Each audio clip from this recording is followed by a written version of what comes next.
Captain Insano shows no mercy. Straight cash, homie.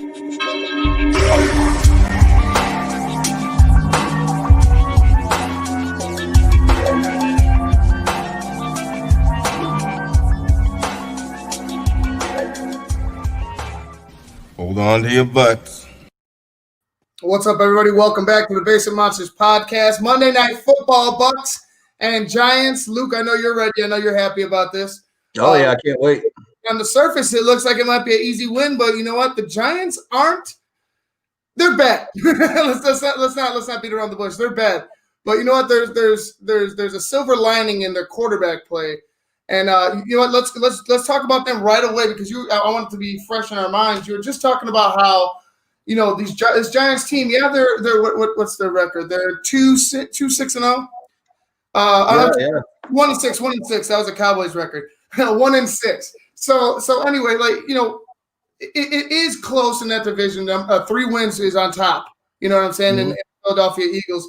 It is close. But Daniel Jones has shown that he belongs. I'll at least say that he belongs at quarterback for the New York Giants. He said he pretty much is matching Tom Brady in stats.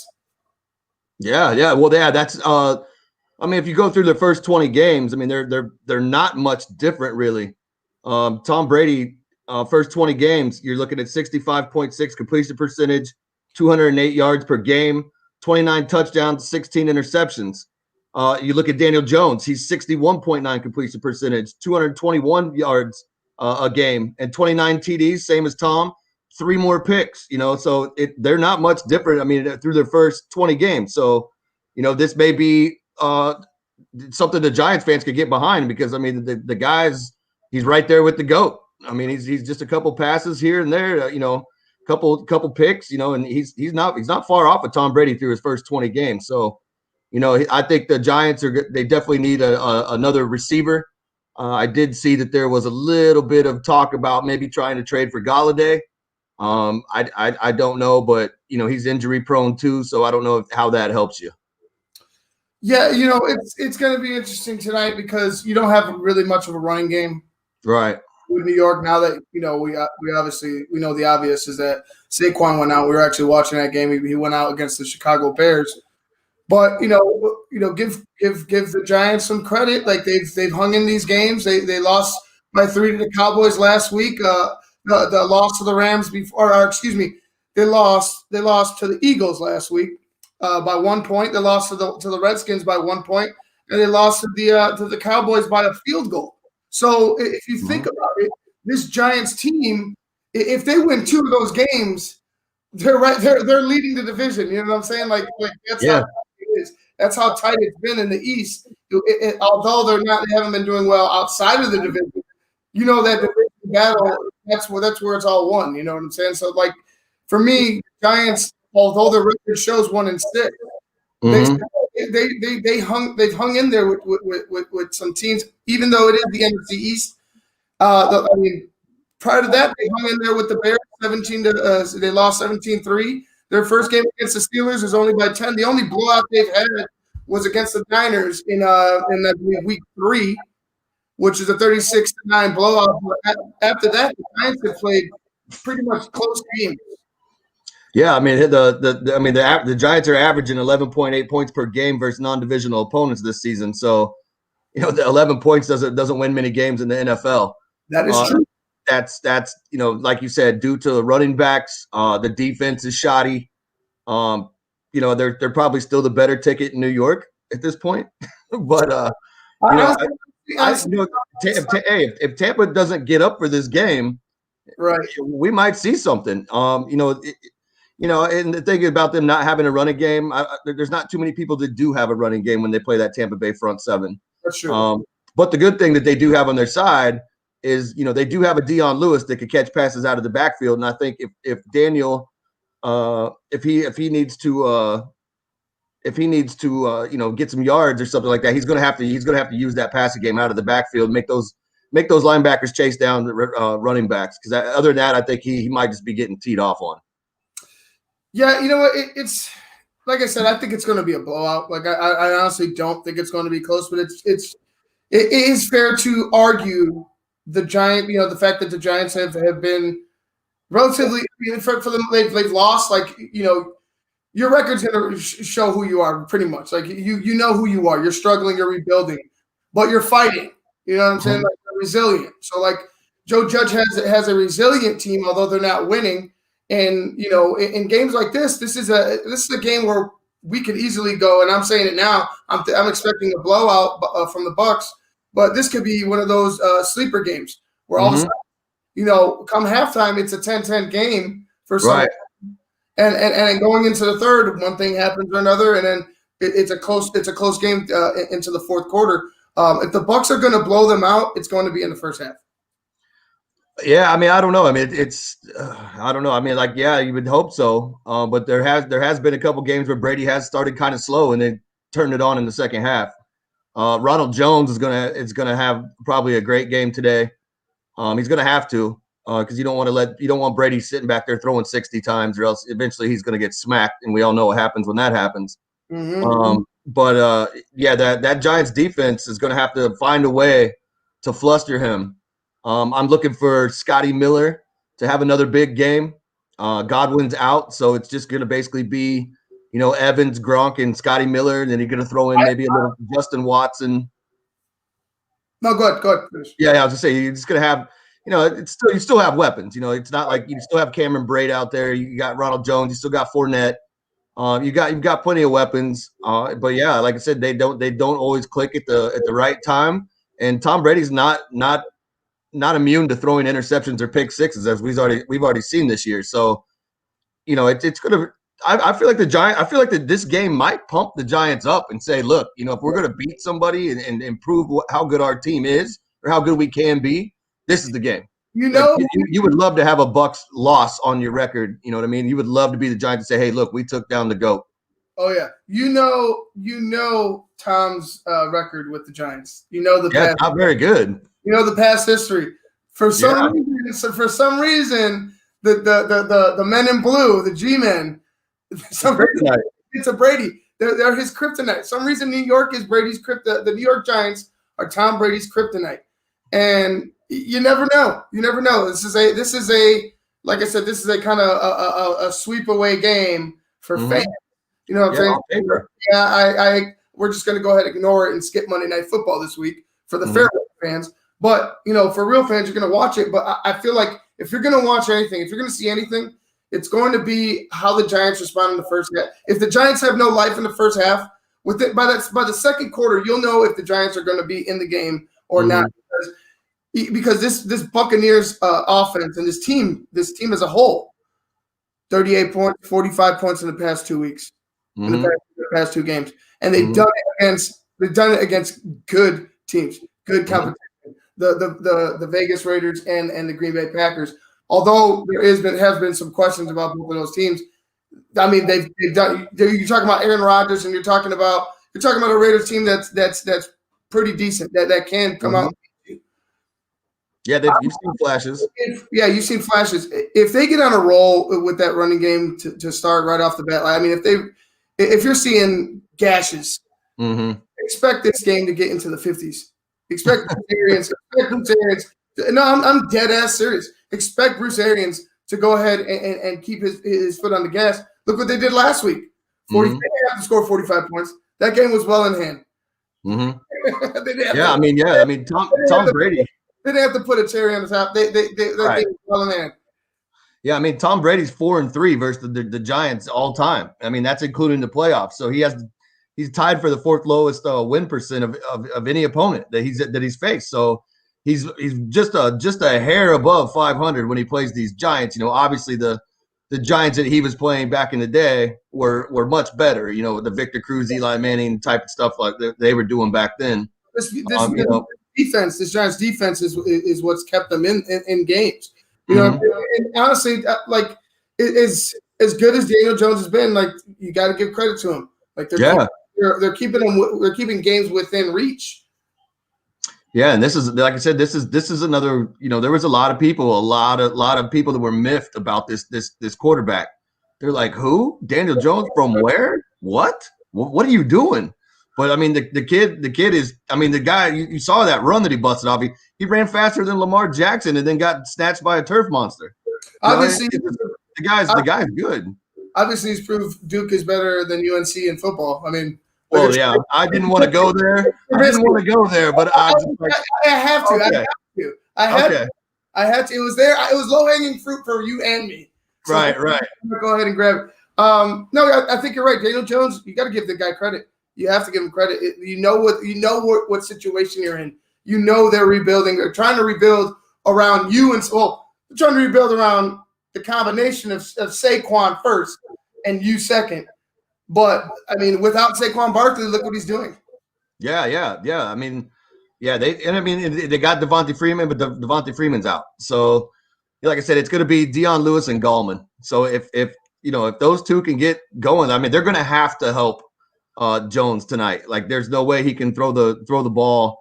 I don't really see him having a lot of time to throw the ball, as a matter of fact. So if those guys aren't helping him out, catching passes out of the backfield, getting some kind of run going, whether it's a 3 or 4 yard here and there, I mean, anything, he's going to need everybody to be on the same page today if they even want to, hang in this game.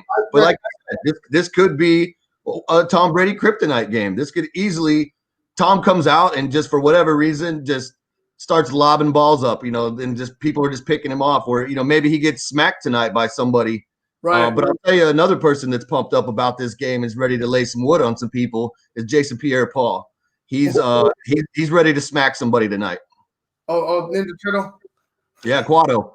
Oh, God. Kudos to him. He's playing. He's out. He's still balling. So yeah. I mean, I get the jokes, but like, hey, the dude's still out there playing in the NFL.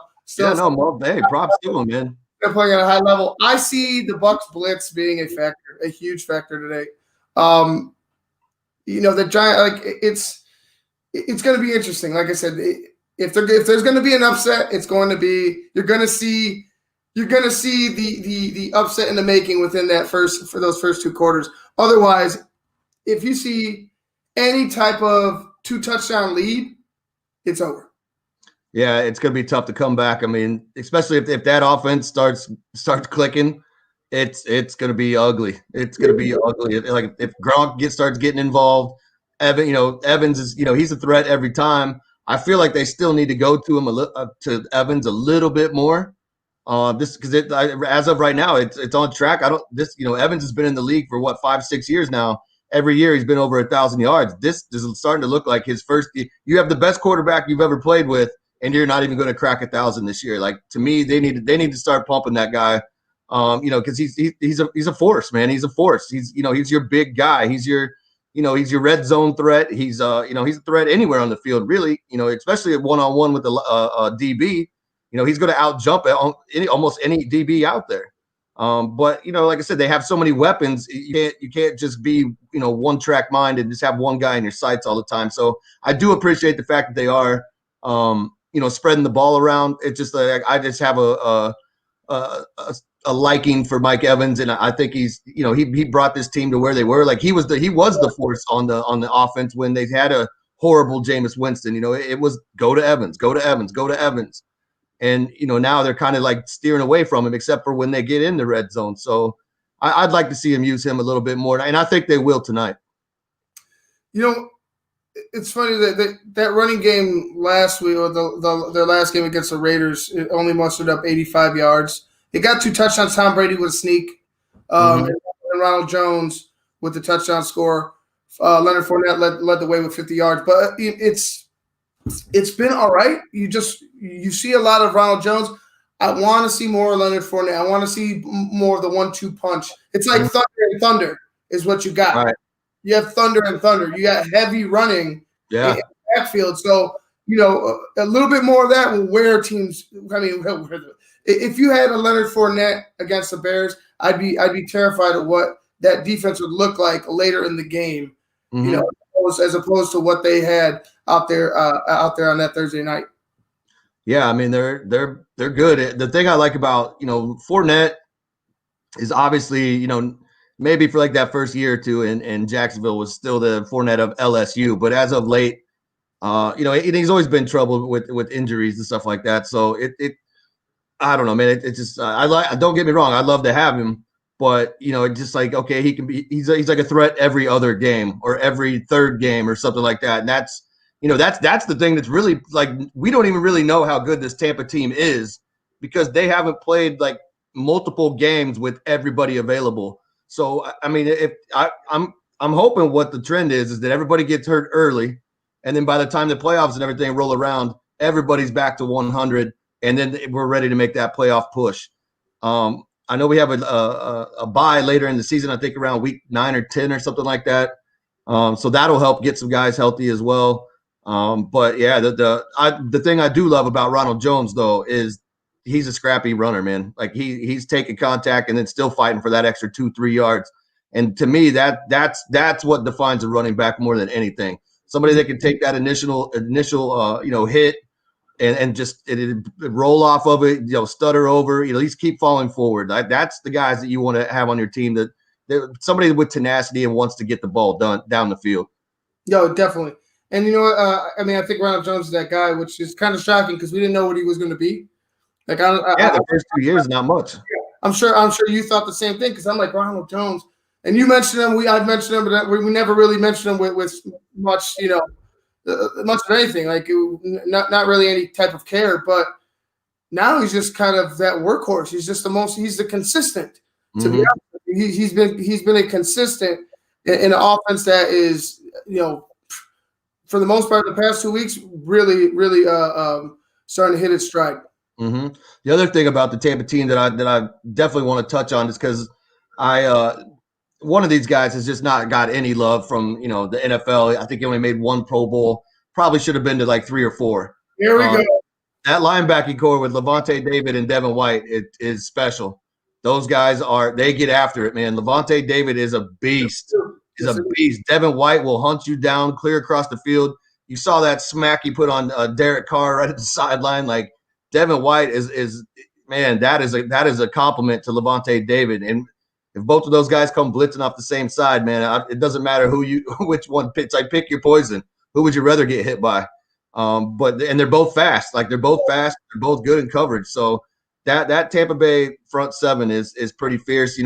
Obviously we're missing Vida, but we got the McClendon from New York. And I mean, he really got to town, slept, ate breakfast, and then was playing in a game. You know what I mean? And he came out and he recorded 6 tackles. Like, I'm all about that. You see who just left New York? Was it Herndon? Who just left New York for Pittsburgh? Who just left the Jets for Pittsburgh? I did see that. Yeah, he took the funniest fucking dude. He's out waiting on the cab out there. Yeah, he's out. For anybody who hasn't seen it, he's out on a New York street with an umbrella in the rain, full uniform, top to bottom. Full Jets gear. Full Jets gear, with his thumb out, ready to hitchhike to Pittsburgh. It was the funniest.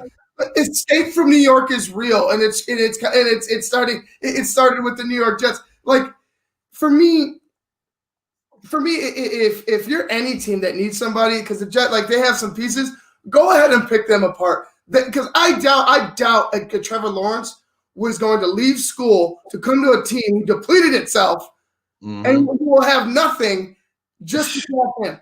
Like, that's sadomasochistic if he wants to come to the New York Jets. I mean, that's great. You can play in the NFL, but you are gonna get worked. Mollywop. They're not gonna have anything. Well, what I'm really looking at is, like, as bad as the Jets are and as bad as they've been. And I understand it's a huge market up there or whatever, but, like, when are we going to start talking about maybe even relocating this team?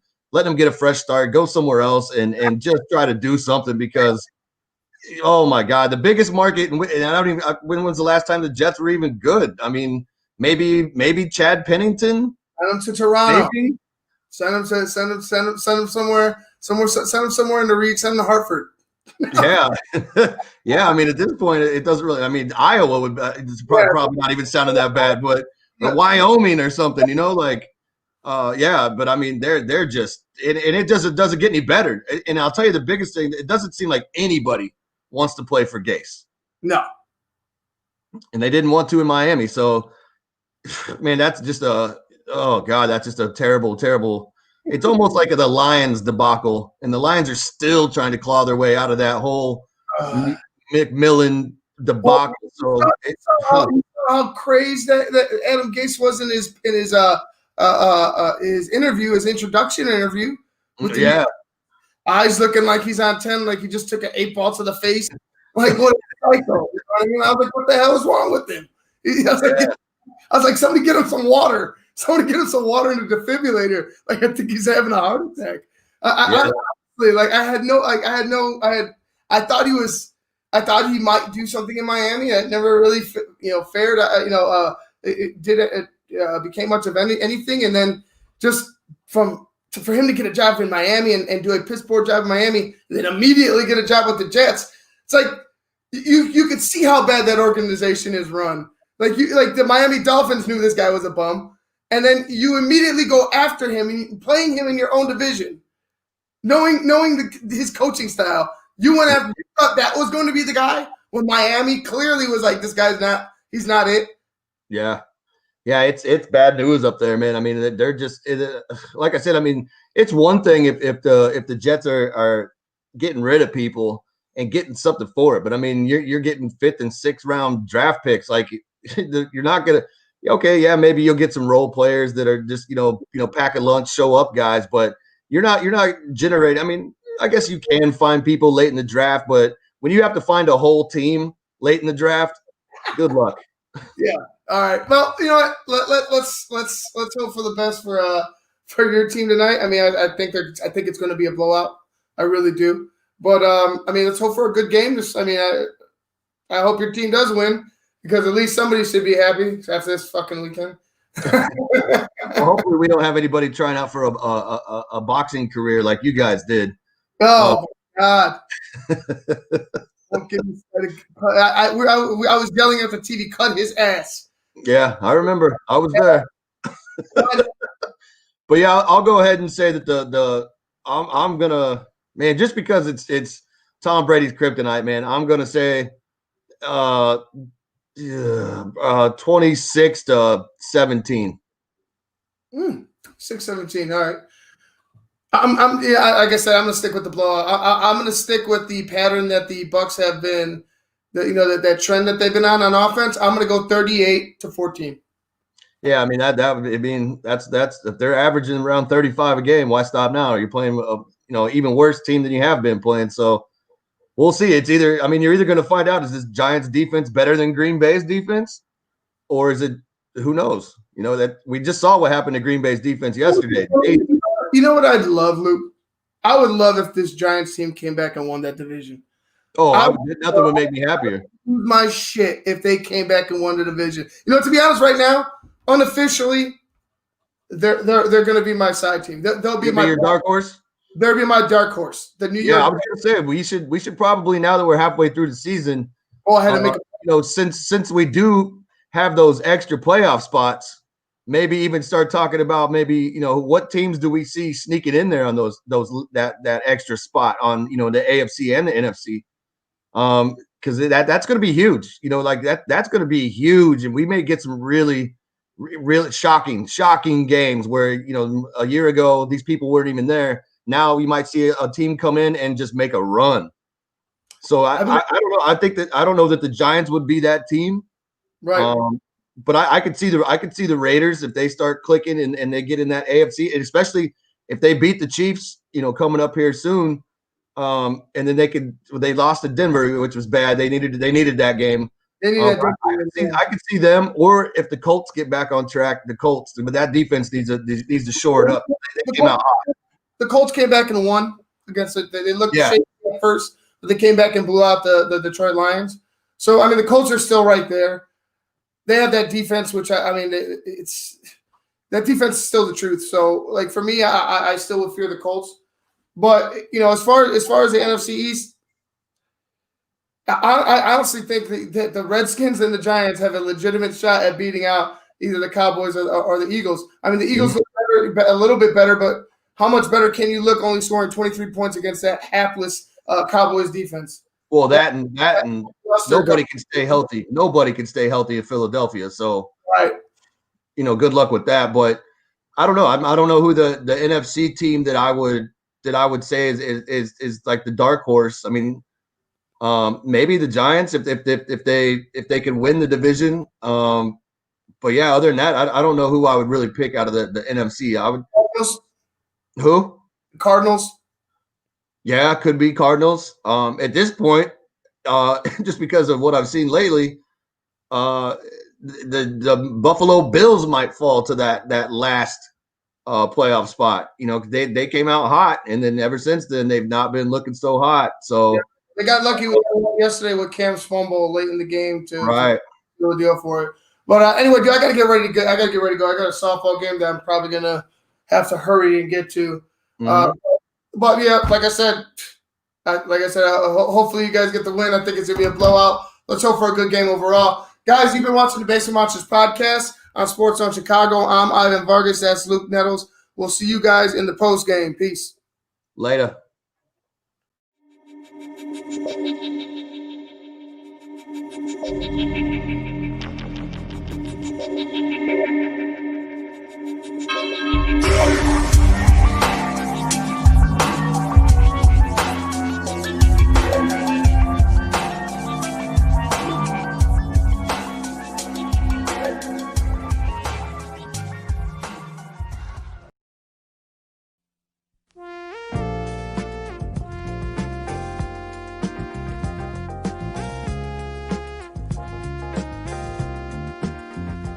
I just heard my favorite band is in town. I'd love to get good seats, but everywhere I've looked, the ticket sites have crazy service fees. Haven't you heard of TixSplits? Who? TixSplits. They don't gouge you with crazy fees. The price they advertise is the price you pay, plus a small delivery fee. Never pay service fees again. Go to TIXBLITZ.com today. TixSplits.com. Guaranteed seats, low prices. That's TixSplits.com. Every ticket, every venue, everywhere.